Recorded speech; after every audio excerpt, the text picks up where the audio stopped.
the weather right here now in Winnipeg City, man. It's over. It's minus 17 degrees Celsius. Feel like minus 33 degrees Celsius. To tell you how cold it is, I'm just by the roadside. I see the tractor clearing the snow. Do you still want to come to Winnipeg City?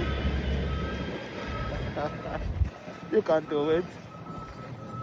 You just need to put on the right weather gear and you'll be safe. See you on the next episode. It's a cold day here. It's a blizzard winter storm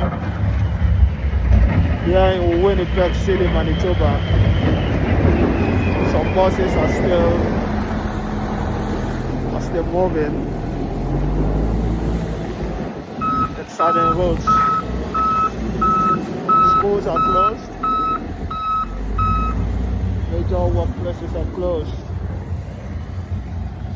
because of the snowstorm. It's a snow blizzard storm here. Visibility is very poor. I'm here at Gateway Road by McLeod Avenue Junction on Wheeler Street.